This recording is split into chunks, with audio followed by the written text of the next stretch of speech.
Salam, hər vaxtınız xeyir olsun. Bu videomuzda ümumi sınaq imtahanı 2-nin izahını verəcəm. Gəlin keçək suallarımızın izahına. Bir nömrəli sualda ifadəni vurğulara ayırın deyə sual düşmüşdü. Burada hər ikisində ortaq vurğu 2x-i mötərizə kənarına çıxardacağım. Qalacaq 2x çıxılsın y. 2x çıx y düzgün cavab A variantı. 2 nömrəli suala baxaq. Kosinus kvadrat x 1-ə bərabərdir. Bu sualın iki cür yazılma üsulu var. Hər iki üsulu sizə gəlin göstərim. Nəyin kvadratı 1 eləyər? Şakir deyə bilər ki, kosinus x demək ki 1-ə bərabərdir. Ya da kosinus x mənfi 1-ə bərabərdir. Kosinusun 1 və mənfi 1 olduğu yerlərdə sinusun cavabı 0 olar. Sən bu ikisini həll etmək əvəzinə bir dənə bunu həll etsən, cavabı alarsan. Sinus x bərabərdir 0-a. Sinus 0-ı nə zaman alır? X bərabər pi k-da. Düzgün cavabımız olur B variantı. Və ya ikinci üsulundan göstərəsi olsaq, kosinus kvadratı alfanın açılışı 1 minus, daha doğrusu 1 üstə gələk, kosinus 2x bölək 2-dir. Bərabərdir 1-ə. Buradan çapraz şəkildə vursaq, 1 üzərinə gəlinsin kosinus 2x bərabərdir 2-yə. Buradan kosinus 2x bərabərdir 1-ə. Kosinus 1-i nə zaman alır? 2x bərabərdir 2 pi k-da, x də buradan bərabərdir, pi k olacaq. Hər iki halda cavabımız doğrudur. 3 nömrəli suala gəlin bir yerdə baxaq. 1 tam 5-də 1-i 1 üstə gələk 5-də 1-ə bölmək, şagird bilməlidir ki, 1 tam 5-də 1 ilə 1 üzərinə gəlsin 5-də 1 eyni anlam daşıyır. Bunun burasında yazılmayan toplama var. Bunlar gedib 1 qalacaq. Üzərinə gəlinsin. 1-dən 4-də 1 çıxsaq 4-də 3 bölünsün. 2-dən 2-də 1 çıxsaq 2-də 3 qalacaq. 4-də 3-ü 2-də 3-ə bölünmək 3-də 2-yə vurmaq deməkdir. Bunlar da ixtisar gedir. Qaldı 4-də 2. Yəni bunlar da ixtisar gedər 2-də 1. 1 üzərinə gəlinsin 2-də 1. Cavab 1 tam 2-də 1. Düzgün cavab A variantı. 4 nömrəli suala baxaq. Bərabərsizliyini həll edin deyib. Bu cür bərabərsizliklərin, bu cür tipdə olan bərabərsizliklər bu formada həll olunur. Bir tərəfdə ədəd olur, bir tərəfdə dəyişən. Pi ədəddir. 3 tam %14 təqribən qiyməti var. 5-dən 3 tam neçə çıxanda müsbət qalar. 0-dan böyük işarə verilib, bu da müsbət olduğu anlamına gəlir. Demək ki, bizim aşağıdakı ifadəmiz müsbətdir ki, müsbəti müsbətə biləndə müsbət edir. O zaman yazıram x üzərinə gəlinsin 3, böyük olmalıdır 0-dan. X də böyük olmalıdır mənfi 3-dən. Düzgün cavab D bandi. Gəlin baxaq 5 nömrəli suala. Loqaritma 3 əsasdan 162 çıxılsın, loqaritma 3 əsasdan 2 ifadəsinin qiymətini hesablayın deyir. Loqaritma əsaslar eyni olduğu zaman yazılır, çıxılma zamanı bölünür. 162 bölünür 2-yə. Oldu loqaritma 3 əsasdan. Deməli 162-ni 3-ə böləndə 81 edər. 81 3 üzərində 4 kimi yazmaq olarmı? 4 loqaritmanın önünə keçəcək. Buradan 3'lər getdi. Cavab 4 olacaq. Düzgün cavab C variantı. 6 nömrəli suala baxaq. ABC bucağında AB 8, BC 14, B bucağı A bucağından böyük olarsa AC tərəfini ala biləcəyi ən böyük və ən kiçik tam qiymətlərin cəmi soruşulur. İlk öncə kənarda 3 bucağımızı çəkək. Bu olsun A, B, C bucağı. A1'in uzunluğu 8, BC'nin uzunluğu 14 verilibdir. AC tərəfinin ala biləcəyi ən böyük qiymətlə ən kiçik qiyməti. Biz bu tərəf axtarırıq. Normalda bizim bu üçüncü tərəfimiz x. Üçbucağın iki tərəfin cəmindən kiçik, onların fərqindən də böyük olmalıdır. 14-dən 8 çıxdım 6, topladım 22 olmalıdır. Bu bütün üçbucaqlara aid bir qaydadır. Amma bizə əlavə şərt verib ki, B bucağı A bucağından böyük olsun. Biz bilməliyik ki, əgər bucaq B böyüksə bucaq A'dan, böyük bucağın qarşısındakı tərəf daha böyükdür. B'nin qarşısına dayanan kimdir? X. O da böyük olmalıdır. A'nın qarşısına dayanan 14'dən. X böyükdür 6 yazmışıq. Demək ki, X'imiz 6'dan yox, 14'dən böyük olmalıdır. 22'dən də kiçik olmalıdır. Ala biləcəyi X'in ən kiçik cavabı 15'dir. Ən kiçik də. Ala biləcəyi X'in ən böyük cavabı da 22'dən kiçik 21'dir. Bunların cəmi soruşulurdu. 36. Düzgün cavab D variantı. 7 nömrəli suala baxaq. Bu tənliyi həll eləmək istəyir bizlər. Üslü funksiya bölünməsinə aid olan bir sualdır. 2 üzərində mənfi x üzərinə gəlinsin 2 bərabərdir. 64'ü 2 üstü 6 yaza bilərəmmi? Bunların əsasları eyni olduğu üçün yuxarılarını da qüvvətlərini də eyniləşdirək. Mənfi x üzərinə gəlinsin 2 bərabərdir 6'ya. Mənfi x bərabərdir 4'ə. X isə bərabər mənfi 4'ə. Düzgün cavab D bəndi. 8 nömrəli suala baxaq. Mürəkkəb funksiyaya aid bir sualdır. Bu tip suallarda necə həll olunmalıdır? Şagird ilk öncə funksiyanın içərisində verilən ifadənin qiymətini tapıb, sonra addım-addım çölə çıxa-çıxa getməlidir. İlk öncə şagird J2'nin cavabını tapmalıdır. Şagirdə J2'nin qiyməti, funksiyasının qiyməti hesablanması üçün ifadə verilibdir. O zaman J2'ni tapmaq üçün x'in yerinə 2 yazsaq, harda x görsən yerinə 2 yaz. 2'nin kvadratı çıxılsın 1. 4'dən 1 çıxanda 3 eləyəcək. Düzdürmü? İndi J2'nin cavabı 3 tapıldığından artıq J2'nin yerinə 3 yazıram. İndi tapacağımız cavab F3'ün cavabı olmalıdır. F3'ü necə tapacağım? X'in yerinə 3 yazaraq. Harda x görsən yerinə 3 yaz. 3 dəfə 2'm 6. Üzərinə də 3 gəlsək 9 edəcək. Düzgün cavabımız C variantı. 9 nömrəli suala baxaq. Həndəsənin iş anlayışlarına aid olan bir sualdır. Qarşılıqlı bucaqlardan biri 2x üzərinə gəlinsin 4, digəri 3x çıxılsın 18 olarsa x'i soruşur bizdən. Qarşılıqlı bucaqlar bir-birinə bərabər olmalıdır. 2x üzərinə gəlinsin 4'ü bərabər edirik 3x çıxılsın 18'ə. Buradan mənfi 18'i sola göndərəndə 22 bərabərdir. 3x'dən 2x'i çıxanda x edəcək. X'in cavabı soruşulur deyilə bizdən. Düzgün cavab E variantı. Gəlin baxaq 10 nömrəli suala. 6 elementi olan çoxluğun alt çoxluqlarının sayı bu çoxluğun 4 elementli alt çoxluqların sayından nə qədər çoxdur? Burada incə bir məqam var. Biri var çoxluğun alt çoxluğu, bir də var 4 elementli, n elementli alt çoxluğu. Əgər bir çoxluğumuz olsun bizim alt çoxluğu, bunun elementinin sayı nə qədər olsun? 6 dənə. 6 dənə elementi varsa 6 sayda. Alt çoxluqlarının sayı 2 üzərində n ilə hesablanır. Yəni 2 üstü 6, 64. 64 bizim alt çoxluqlarımızdır. Yaxşı. Burada bizim 6 dənə elementimiz olsun. A olsun, B olsun, C, D, Y. Bir dənə də olsun F. Bax, bunun alt çoxluqlarının sayı 64'dür. Bir də var 4 elementli alt çoxluqların sayı. 4 elementli alt çoxluqların sayı kombinzon. Neçə element varsa 6'dan 4 şəklində yazılır.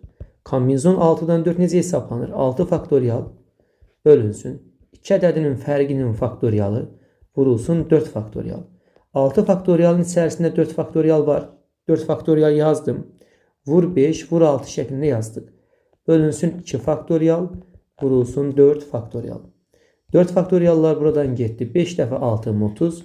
2'ye də böləndə 15 olacaq. Deməli, bizim 4 elementli alt çoxluqlarımızın sayı 15'dir. 64 isə ümumi alt çoxluqlarımızın sayıdır. Deyir ki, o birisi bundan nə qədər çoxdur? 64'dən çıxaram 15'i. Bu da edəcək neçə?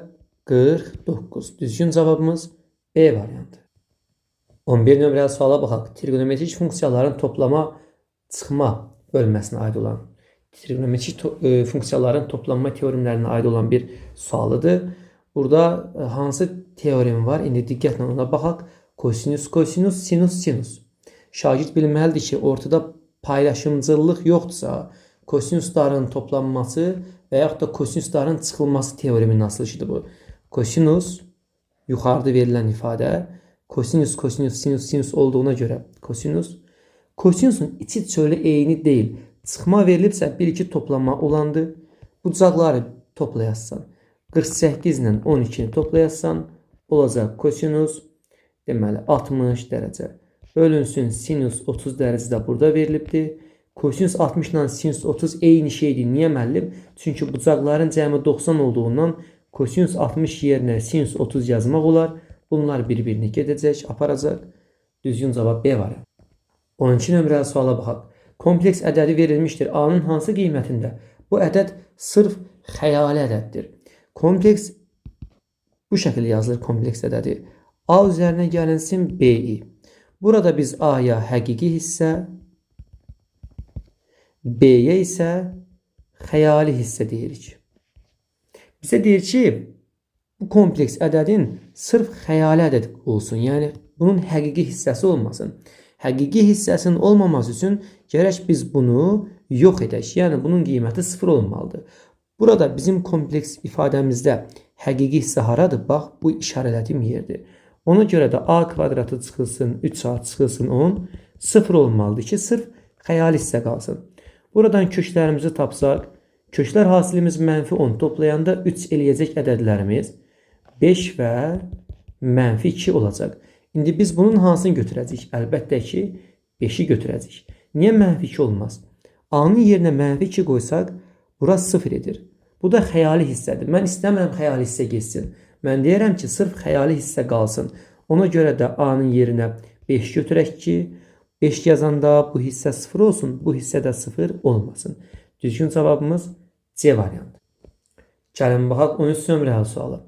2 dənə kökaltı ifadənin bir-birinə vurulması bizdən soruşulur. A çıxılsın B-nin qiymətini sol tərəfdə bizə veribdir. B-ni sola göndərsək, A çıxılsın B bərabər 6 olar. Düzdürmü? A çıxılsın B-nin yerinə 6 yazaq, bunların yerinə 6 yazaq. Oldu kök altında 6 üstəgələ kök altında 11. Kök altında 6 çıxılsın, kök altında 11. Eyni dərəcədən olduqları üçün bir kökün altında yazıram. 6 üstəgələ kök 11'i vuracaq. 6 çıxılsın, kök altında 11'ə. Bu da kök altında 2 ədədin həm cəmi, həm fərqi varsa, A kvadratı çıxılsın, B kvadratı düsturundan istifadə edəcəyik. 6'nın kvadratı 36 çıxılsın, kök altında 11'in kvadratı 11. Bu da etdi 25. 25'dən kök altından nə çıxar? 5. Düzgün cavabımız B variantı. Gəlin baxaq 14 nömrəli suala. Bizdən sinus 2 alfanın açılışını soruşur. Qiymətini daha doğrusu. Sinus 2 alfanın açılışı nədir? Mən ilk öncə bunu bilməliyəm. Sinus 2 alfanın açılışı 2 sinus alfa bir də kosinus alfadır. Deməli mənə lazımdır sinus alfa bir də kosinus alfa. Onları necə tapacağam? Bax, bu çevrədə radiusun uzunluğunu bizə verib 10 cm. O zaman buradan burada radius olduğu için 10 cm olar mı? Düzdür. Bura 10'sa düzbucaqlı üçbucağa görə bura bir x desəm, bu uzunluq əlimizdə var 6. Pifagor teoreminə görə x-in kvadratı üstəgilək 6'nın kvadratı bərabərdir 10'un kvadratına. X-in kvadratı bərabərdir 10'un kvadratı 100 çıxılsın 6'nın kvadratı 36. X-in kvadratı 64 edər. X də buradan 8 edər. Düzdürmü? Plus minus amma biz məsafə olaraq müsbət 8 qəbul edək. Bura 8 olsun. İndi mənə sinus alfa lazımdır, bir də kosinus alfa. Necə tapacağam? Sinus alfa düzbucaqlı üçbucaqda qarşı katetin hipotenusu olan nisbətidir. Yəni 8 bölək 10'dur. Kosinus alfa isə düzbucaqlı üçbucaqda bitişik katetin hipotenusu olan nisbətidir. Yəni 6 bölək 10'dur. Aparıb bunları yerinə yazsaq 2 vurulsun. Sinus alfanın yerinə 8 bölək 10. Kosinus alfanın yerinə 6 bölək 10. Bu da elədir %96. Yəni cavabımız 0,96 olacaq. Gəlin baxaq 15 nömrəli suala. Vektorlar perpendikülər olarsa m-in qiymətini bizdən soruşur. Əgər 2 vektor perpendikülər olarsa, onların skalyar hasili 0 etməlidir. Çünki kosinus 90 dərəcədə 0 alırdı deyə. 2 vektorun skalyar hasili necə tapılır? X'lər 1 vurulur, toplanır, y'lər 1 vurulur. İndi 2 dəfə m'im 2m üzərinə gəlinsin. M dəfə 4'üm 4m üzərinə gəlinsin. Mənfi 1'i 2'yə vuranda da mənfi 2 edəcək. Cavab 0 olmalıdır. 6m bərabərdir 2'yə, m də bərabər 3/1'ə. Bizdən m'in qiyməti soruşulurdu. M'in qiyməti 3/1 olacaq. 16 nömrəli suala baxaq. Hər bir daxili bucağı xarici bucağından 5 dəfə böyük olan düzgün çoxbucaqlının neçə tərəfi var? Bir dənə düzgün çoxbucaqlı çəkək, yarımçıq amma tam çəkməyək. Çünki tərəflərin sayının nə qədər olduğunu bilmirik. Bunun hər bir daxili bucağı xarici bucağından 5 dəfə böyükdür. Daxili bucağı bu olsun. Xarici bucaqda bu olsun. Şagird bilməlidir ki, daxili bucaqla xarici bucaq bir-birinə qonşudur. Xarici bucağa x deyim, daxili bucaq 5 dəfə böyük olduğu üçün 5x deyək. Bunların cəmi nə qədər edər? X ilə 5x'in cəmi 180 dərəcə eləməlidir. 6x bərabərdir 180 dərəcəyə. X də bərabər 30 dərəcə olacaq. 30'u 5'e vursaq edir 150. Bu da edəcək 30 dərəcə. Demək ki, bizim xarici bucağımız 30 dərəcədir. Şagird bunu da bilməlidir ki, çoxbucaqlının xarici bucaqların cəmi 360 dərəcədir. Bunun bir xarici bucağı 30 dərəcədirsə, 360 dərəcəni 30'a bölərəm. Görün bunun nə qədər bu tərəfi var. Bu da edəcək neçə? 12. Demək ki, tərəflərimizin sayı 12 olacaq B variantı. 17 nömrəli suala baxaq. Tənliklər sistemindən A plus B'nin cəmini bizdən soruşur. Bu düşməsi gözlənilən rahat, qəşəng suallardan biridir. Hər tərəfi nəyə vuraram? Bərabərliyin hər tərəfini yuxarıda A-ya, aşağıda isə B-yə vuraram. Yuxarıda verilən ifadənin hər tərəfini A-ya vursam, olacaq A-nın kubu. Üstə gələk 3, B kvadratı A bərabərdir 28'ə. Niyə? A-ya vuranda gedəcək. Aşağıdakı ifadənin hər birini B-dən azad olaq deyə B-yə vuracam. Oldu B'nin kubu. Üzərinə gəlinsin. 3 A kvadratı B'yə vuracam B. Bərabər 36'ya. İndi bu sistemi alt-alta toplasaq. Olacaq A'nın kubu. Səliqəli yazacam qəsdən. Sonra bunu yazım altdakını. 3 A'nın kvadratı B. Sonra 3 A B'nin kvadratı. Sonra B'nin kubu. Bərabərdir 64'ə. Bu nəyin açılışıdır? Bu A üzərinə gəlinsin B'nin mötərizə kubunun açılışıdır. Nəyin kubu 64 edər? A üstə gələk B 4 imiş. Düzgün cavabımız 4 olacaq. 18 nömrəli suala baxaq. Kombinizonla permütasiyaya aid bir dənə sual. Deməli, kombinizon 4'dən 2 necə hesablanacaq? Kombinizon 4'dən 2 4 faktorial bölünsün. İkisinin fərqinin faktorialı vurulsun. Burada olan ədədin faktorialına. Üzərinə gəlinsin. Permütasiya 5'dən 4 necə hesablanır? 5 faktorial bölünsün. İkisinin fərqinin faktorialına. Yəni 1 faktorial, yəni o da 1 eləyər. 4 faktorial 1 vur, 2 vur, 3 vur, 4 deməkdir. 2 faktorial 1 vur, 2 yəni 2. Bu birisi də 2 deməkdir. 2 dəfə 2'm 4, 4'ü aparacaq. Oldu 2 dəfə 3'üm 6 üstə gələk. 5 faktorial 1 vur, 2 vur, 3, 4, 5. Bunu hesablasaq 120. 6'nı da əlavə eləsək düzgün cavab 126 olacaq.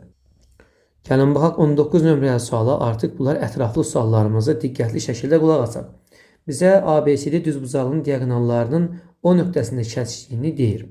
Diagonalın uzunluğu AC 12 cm-dir. Bu diagonalın uzunluğu 12 cm-dir. Diagonallar arasındakı bucağın 30 dərəcə olduğunu verib düzbucağının sahəsini bizdən soruşur. Gəl biz belə bir şeyə əl ataq. Düzbucağının sahəsini tapmaq üçün mən burada olan üçbucaqların sahəsini tapsam, onu sonra 4'ə vursam olarmı? Olar. Burada olan bütün üçbucaqların sahələri eynidir çünki. İndi bizə AC-ni 12 verməyib. Bu uzunluq 12 isə tamamı. Diagonallar kəsişmə nöqtəsindən yarıya bölündüyü üçün demək 6 olacaq. Düzbucağının diagonalları eyni olduğundan bu da 6 olur. Üçbucağımızın yan tərəfləri var. Aradakı bucaq da var.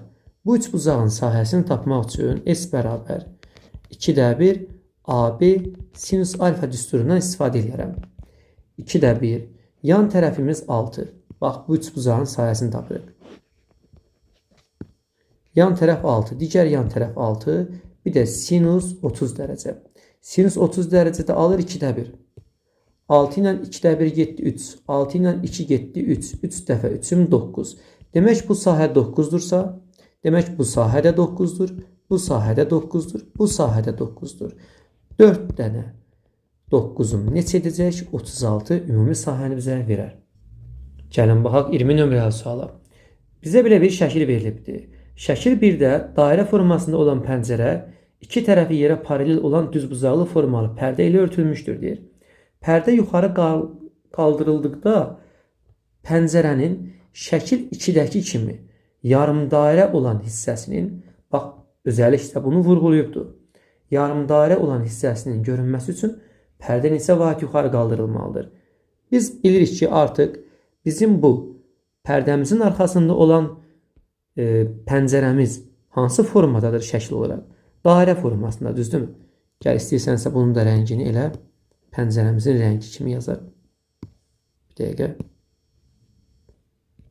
Pəncərəmizin rəngi bu renk deyilmi? İnşallah alınır. Bəli. Bax, bu bizim pəncərəmiz olsun. Pəncərəmizi mən tam çəkdim ki, sən bunun arxasında pəncərə olduğunu gör. Rəngi biraz çox şeydir, ağdır. Bunu biraz rəngini qaraldaq. Bəli, bu yaxşıdır. İndi bax, bu uzunluğu bizə 28 verib. Buradan bura olan uzunluq 28'dir. Düzdürmü? Bunu bir çevrə kimi düşün. Altda çəkəcəm yenə də hər ehtimala başa düşəsən deyə. Bu uzunluq 28 verilibdir. Altda bunu çəkirəm. Bax, bura. Bu uzunluq 28'dir. Bu yerə paralel şəkildə dümdüz dayanıbsa, mən deyə bilərəm ki, bax, buradan bir dənə bunun mərkəzi olduğunu təyin elə. Ay müəllim, hardan bilsən ki, bura mərkəzdir? Bu xətti boş ver. Özüm bir dənə mərkəz təyin elədim. Mərkəzdən mən buna dümdüz perpendikulyar çəksəm, buranı nə edəcəm? Yarıya böləcəm. Düzdürmü? Bu 28 yarıya bölünəcək 14'ə 14 olacaq. Bizə bu qismin uzunluğunu 2 veribdir. Mən bunu buradan uzatsam, indi şəkli altda çəkəcəm, tam yaxşı gör. Mərkəz təyin elədik. Bunu buradan böldüm. Bura oldu 14'ə 14. Düzdürmü? Bu uzunluğu da bizə 2 veribdir. Bunu da biraz uzatsaq. 2 vətər kəsişərsə, qayda nətər idi? 2 vətər kəsişərsə, bura A olsun, bura B, bura C, bura D. A'nın B'yə hasili ilə C'nin D hasili eyni deyildimi? İndi o düsturu tətbiq eləyək. Buradan geri qalanın nə olduğunu bilmirəm. Buna bir x desək. 14'ün 14'ə hasili 14 vurulsun 14 bərabərdir 2 vurulsun vətərlərin kəsişmə yerinə qədər bir də x. Buradan 2 ilə 14 gedəcək 7 qalacaq. X bərabərdir 7 dəfə 14'üm 98. Demək bu uzunluq 98'dir. Bu uzunluq 98'dirsə 2 santimdə geri qalan 2 santimdirsə ümumi bizim dairəmizin diametri nə qədər elədi? 98 2 100. Əgər diametrimiz 100'dürsə radiusumuz nə qədərdir? Radiusumuz yarısı 50 santimdir. Demək ki radiusumuz 50 santimdir. Bu ikinci pəncərə də yarım dairə olduğu üçün özü şərtdə deyir ki bu yarım dairədir. Ona görə mənim bu radiusum 50 santim olacaq. 2 santim onsuz da açılmışdı bu. 2 santim açıldığı üçün nə qədər yuxarı qaldırmaq lazım idi ki yarım dairə olsun? 48 santimetr qaldırmaq lazım idi. Pərdə neçə vahid yuxarı qaldırılmalı idi? Cavab 48. 21 nömrəli suala gəlin bir yerdə baxaq. Eyler-Venn diaqramında A və B natural ədədlərinin sadə vurğuları verilmişdir. Verilənlərə əsasən aşağıdakı ifadəni hesablayın bizə deyir. A ədədinin vurğuları 2, A'nın vurğularını yazıram. 3 bir də 7'dir. B ədədinin vurğuları isə 7 vuraq 5'dir. Əkob demək hər iki ədəddə olan ortaq və ortaq olmayan bütün ədədlərin hasili deməkdir də, düzdürmü? Əkоб hamısını götürürdü. 2'ni də götürür, 3'ü də götürür, 5'i də götürür, təkrarlananlardan da bir dənə götürür. Əkobun yerinə bunu yazdım. Əbob isə ortaqları götürür. Hər ikisində ortaq sadəcə 7'dir. Çıxılsın B. B nədir burada? Uşaqlar, bu böyük B'nin yazılmalı idi. B'miz 7 ilə 5'dən ibarətdir. 7 dəfə 5'im 35. Buradan 7'lər getdi. 2 dəfə 3'üm 6, 6 dəfə 5'im 30. Çıxılsın 35. Düzdürmü? Bu da elədi -5. Düzgün cavabımız -5 olacaq. Gəlin baxaq 22 nömrəli suala. Bizə belə bir koordinat üzərində vektorlar verilibdir. Bu vektorun uzunluğu bizdən soruşulur. İlk öncə bunu yuxarıdakı ifadəni sadələşdirsək, n vektoru bərabərdir AB vektoru. Mən burada CB vektorunun yerini dəyişib BC vektoru eləsəm, qarşıya mənfi atmalıyam. Mənfi mənfiyə toplama edir. Burada DC vektorunun yerini dəyişib CD eləsəm, qarşıya mənfi atmalıyam. Bu da müsbət edir. Yadda saxla ki, vektorlar bir-birini izləsə, B vektorları gedər, C'lər gedər, qalacaq cavab AD vektoru. Bizə lazımdır vektorun uzunluğu. Yekun nəticə AD verir. Bizə AD'nin uzunluğu lazımdır. AD'nin uzunluğunu tapmaq üçün A'dan D'yə bir xətt çəkirəm. Burada bir dənə özümdən düzbucaqlı üçbucaq yaradıram. Hər damanın 1 olduğu bizə aşikardır. Hər damanın uzunluğunu 1 verib. O zaman 1, 1, 1, 1, 1, 1, 1. Nə qədər oldu? 1, 2, 3, 4, 5, 6, 7. Demək bu damanın uzunluğunu hər birini tək-tək saysaq 7 eləyəcək. 1, 1, 1. Bura 3 elədi. Pifagor teoremindən biz AD-nin uzunluğunu tapa bilərik. Yazarıq AD bərabərdir. Daha doğrusu AD-nin kvadratı bərabərdir. 3-ün kvadratı üstəgələk 7-nin kvadratı. 9 üstəgələk 49. Bu deyəcək 58. AD-nin uzunluğu nəyə bərabər oldu? Kök altında 58-ə. Gəlin baxaq 23 nömrəli suala. Bərabərliyi verilibdir 5 sinus alfa ilə 12 kosinus alfanın. B çıxılsın 7 bərabərliyi verilibdir. B-nin hansı ən kiçik qiymətində doğrudur deyir.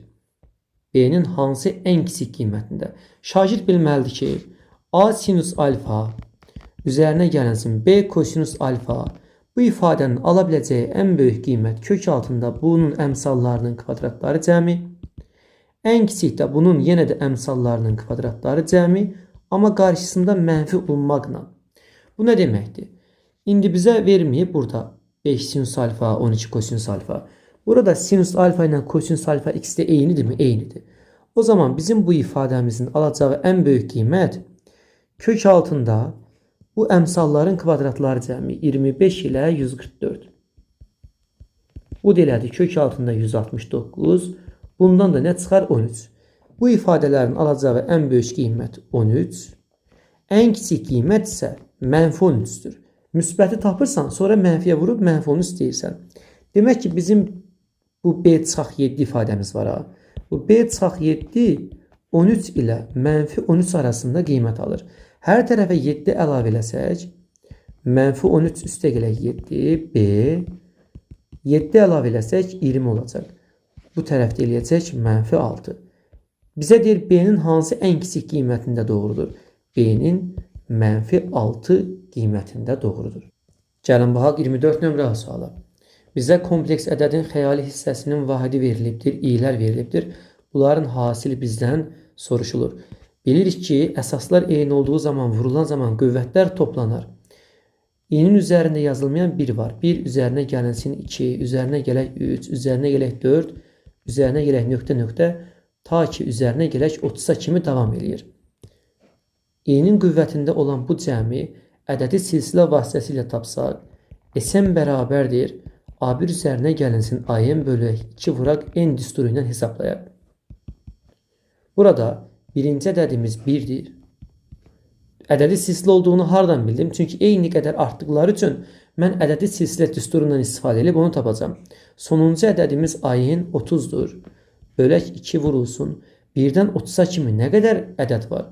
30 dənə. Deməli 30 ilə 2 gedəcək 15 qalacaq. Bu da elədi 31. 31 vurulsun 15. 31-i 15-ə vursaq 465 edər. Cavabımız oldu i üzərində 465. Əgər i'nin qüvvətində böyük ədədlər olarsa, yadda saxlayın, bunu 4-ə böləsiniz. 465-i 4-ə bölüb, qalığı bunun yerinə yazacağım. 465-i 4-ə böləndə, 4-ə bölünmə əlaməti son 2 rəqəm olduğu üçün son 2 rəqəmi böləcəm. 65-i 4-ə bölərəm. Düşəcək bir dəfə 4, 25, 6 dəfə 24, qalıq qaldı 1. Bunu silib yerinə 1 yazacağım. Cavab oldu i üstü 1, yəni i oldu düzgün cavabımız. Cavabımız elə i qaldı. Gəlin baxaq 25 və sonuncu sualımıza. Çoxluğun elementlərinin yalnız tək ədədlərdən ibarət olan alt çoxluqların sayı soruşur bizdən. Biz bilirik ki, alt çoxluqların sayının düsturu 2 üzərində n-dir. Düzdürmü? Mən istəyirəm ki, yalnız tək ədədlərdən ibarət olsun. Tək ədədlər kimdir burada? 1 var, 3 var, 5 var, 7 var, 9 var.